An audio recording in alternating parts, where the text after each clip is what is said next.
नमस्कार मित्रांनो, सगळ्यांचे स्वागत माझ्या कॉमन मॅन या यूट्यूब चॅनलवर. काय मंडळी, मग मजा घेताय ना? होय, कारण आता पहिल्या टप्प्यातलं मतदान झालेलं आहे आणि अंदाज आलेला आहे. तशी ओपिनियन पोल देखील आलेले आहेत आणि त्यातून देखील जनतेला अंदाज आलेला आहे की नेमकं काय घडणार आहे.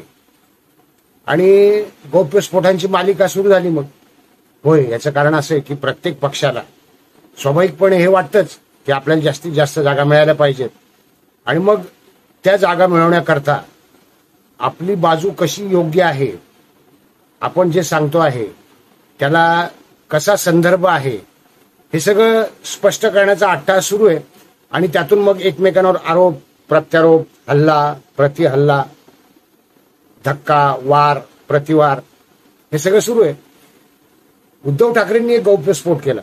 हो, म्हणजे तो अर्धाच गौप्यस्फोट आहे. याचं कारण आहे की तुम्ही व्हिडिओ पूर्ण पहा, म्हणजे तुम्हाला समजेल की तो अर्धा गौप्यस्फोट का आहे.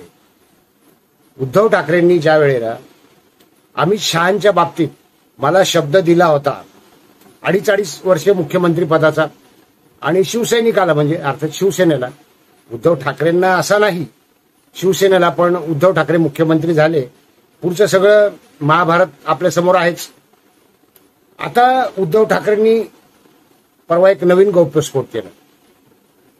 तर गौप्यस्फोट म्हणायचं त्याला की फुसकुली म्हणायची की अर्धा गौप्यस्फोट म्हणायचा की आता कल्पनाविस्तार म्हणायचं. तुम्हाला माहिती असेल ना की लहानपणी निबंध स्पर्धेत कल्पनाविस्तार असा निबंध यायचा.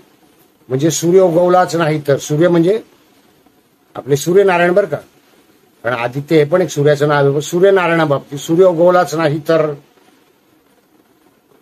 किंवा मी पंतप्रधान झालो तर, कल्पनाविस्तार. आणि असे कल्पनाविस्तार आम्ही मोठ्या हिरीने करायचो. तर तसा उद्धव ठाकरेंनी केलेला गौप्यस्फोट आहे, अर्धा गौप्यस्फोट आहे, फुसकुली आहे की कल्पनाविस्तार आहे. आणि तो कल्पनाविस्तार कोण पूर्ण करतंय हे आता तुम्ही या व्हिडिओत बघा, जाऊ नका.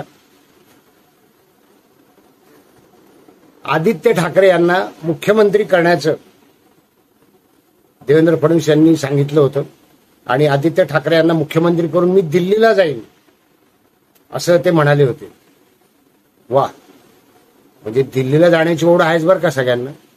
आणि स्वाभाविक आहे, आदित्य ठाकरे यांना मुख्यमंत्री करण्याबाबत शब्द दिला होता किंवा देवेंद्र फडणवीस म्हणाले होते आणि त्यांनी धोका दिला, हे थोडंसं विसंगत वाटतं. कारण पूर्वीचा गौप्यस्फोट असा होता की अमित शहांनी शब्द दिला होता मुख्यमंत्रीपद अर्ध देण्याचा. त्याच्यात कोणाचाच उल्लेख नव्हता बरं का, आदित्य ठाकरेंचं नाव नव्हतं, उद्धव ठाकरेंचं नाव नव्हतं. आणि त्यामुळे तो गौप्यस्फोट खोटा असं म्हणायचं का. आणि आता नवीन जो अर्धा गौप्यस्फोट, फुसकुली, कल्पनाविस्तार, जे काय म्हणता येईल ते, त्यामध्ये आदित्य ठाकरे यांना मुख्यमंत्री करून देवेंद्र फडणवीस दिल्लीला जाणार होते. बाप रे, मानायला पाहिजे. देवेंद्र फडणवीस यांनी खिल्ली उडवलेलीच आहे. नंतर चंद्रशेखर बावनकुळेंनी देखील याची खिल्ली उडवली आहे. पण अशी खिल्ली उडवता कामा नये, कारण प्रत्येक राजकीय नेत्याला स्वप्न पाहण्याचा अधिकार आहे. हा, अर्थात ती स्वप्न स्वतःबद्दल बघायची की आपल्या मुलांबद्दल बघायची, हे देखील प्रत्येकाचा अधिकार आहे. आणि पुत्रमोह, पुत्रीमोह हे शब्द आता येऊन गेलेत. नुकतेच अमित शहांनी वापरले होते की राष्ट्रवादी देखील आम्ही फोडली नाही पुत्री मोहानी, आणि शिवसेना फुटली ती पुत्रमोहानी. पुत्राला मुख्यमंत्री बनवण्याकरता देवेंद्र फडणवीस म्हणाले मला वेळ लागला आहे काय, उद्धव ठाकरे भ्रमिष्ठ झाले आहेत. म्हणजे आता हे आरोप अजून तेज होत जाणार आहेत. त्यानंतर हा अर्धा गौप्यस्फोट होता म्हणून की काय, पूर्ण व्हायला पाहिजे ना कल्पनाविस्तार किंवा गौप्यस्फोट. तर अर्धा होता, मागे राहणार नाहीत संजय राऊत. त्यांनी ताबडतोब तो गौप्यस्फोट पूर्ण केला आणि त्यांनी सांगितलं की देवेंद्र फडणवीस यांना गृहमंत्री होण्याची आणि पंतप्रधान होण्याची इच्छा होती आणि म्हणून त्यांनी असा शब्द दिला होता. आहे की नाही, मालकाच्या पाठीमागे बरोबर आले. मालक अर्धवट बोललेला आहे हे लक्षात आलं त्यांच्या. आता हे अर्धवट बोलणं होतं, याचा बोलविता धनी कोण होता हे देखील पाहणं इंटरेस्टिंग आहे. हा बोलविता धनी संजय राऊतच होते कारण संजय राऊतांनी जसं सांगितलं तसं पूर्ण बोललं गेलं नाही, म्हणून उरलेलं पूर्ण करायला संजय राऊतांना पुढे यावं लागलं असेल, मे बी शक्यता आहे. किंवा मग नेहमीचे आपले ज्यांचं नाव बदनाम आहेच, बोलविता धनी म्हणून ते शरद पवार साहेब होते, सांगता येत नाही. पण बोलविता धनी असेल किंवा नसेल, हा कल्पना विस्तार मात्र महाराष्ट्रातल्या जनतेला आवडला. तर भ्रमिष्ठ कोण, हे नेते आहेत की महाराष्ट्राची जनता आहे, ते आपल्याला ठरवायला पाहिजे.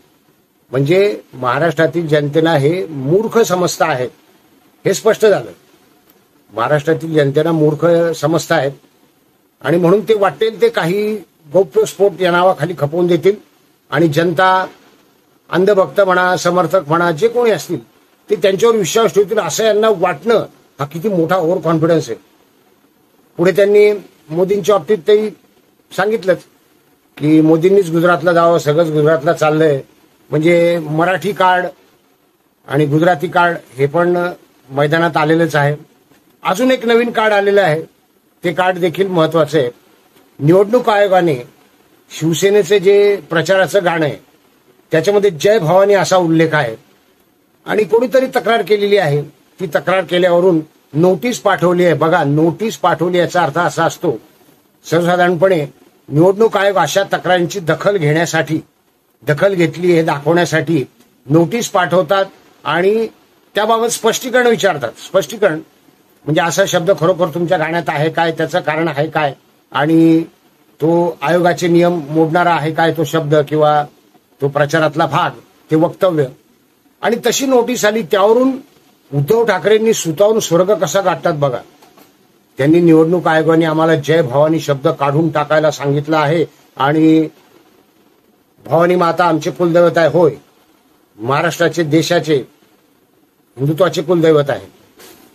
आणि छत्रपती शिवाजी महाराजांनी जे स्वराज्य स्थापन केलं ते ह्याच भवानी मातेच्या आशीर्वादाच्या जोरावर. आणि भवानी माता हा शब्द काढून टाका, जय भवानी हा शब्द काढून टाका असं निवडणूक आयोग म्हणतंय, असं अजिबात नाही. त्यांनी निवडणूक आयोगाची नोटीस दाखवावी. त्या नोटिसीत नेमकं काय म्हटलंय ते स्पष्ट केलं पाहिजे. कारण आता जनतेला मूर्ख बनवण्याचे दिवस संपले. जनता हुशार झालेली आहे. सर्वसामान्य माणूस पेपर वाचत असतो, नियमित बातम्या बघत असतो आणि त्याच्याकडे गुगल देखील आहे खऱ्या खोट्या बातम्या तपासण्यासाठीचं साधन. हा, आता काही आंधळे समर्थक म्हणा, अंधभक्त म्हणा, तुम्ही त्यांना जे काही नाव द्याल ते असतील, पण सर्वसामान्य माणूस मात्र अशा गोष्टींना फसणार नाहीये. अशी कार्ड आता चालणार नाही हे मात्र नक्की. तर आता हा कल्पना विस्तार अजून पुढे काय काय घडवेल, कारण ही सुरुवात झालेली कल्पना विस्ताराची किंवा ती फुसकुलीची. आणि मग देवेंद्र फडणवीस पंतप्रधान बनणार होते, त्यांना गृहमंत्री व्हायचं होतं, हे जे संजय राऊतांनी पुस्ती जोडली आहे त्याच्या पुढे जाऊन असंही म्हणता येईल की उद्धव ठाकरे आणि देवेंद्र फडणवीस यांना अर्ध पंतप्रधानपद देण्याचं ठरलं होतं. होय, हा पुढचा माझा गौप्यस्फोट आहे, अर्ध पंतप्रधानपद. कारण आधीच संजय राऊतांनी सांगितलंय की उद्धव ठाकरे पंतप्रधान पदाचं मटेरियल आहे, त्यांनी मुलाखतीतही म्हटलं होतं. आणि आताही त्यांनी उद्गार काढले की वेळ पडली तर शरद पवार पंतप्रधान होण्यासाठी उद्धव ठाकरेंना पाठिंबा देतील. करा तुम्ही पण कल्पना विस्तार करा. कल्पना विस्ताराला काय पैसे लागत नाहीत. तुम्हीच ठरवा, जनता मूर्ख, हे नेते मूर्ख, की मग हे आपल्याला मूर्ख समजतात. व्हिडिओत नवीन व्हिडिओत कॉमन मॅनसह व्हिडिओ आवडला असेल तर लाईक करा, शेअर करा, सबस्क्राईब करा. धन्यवाद.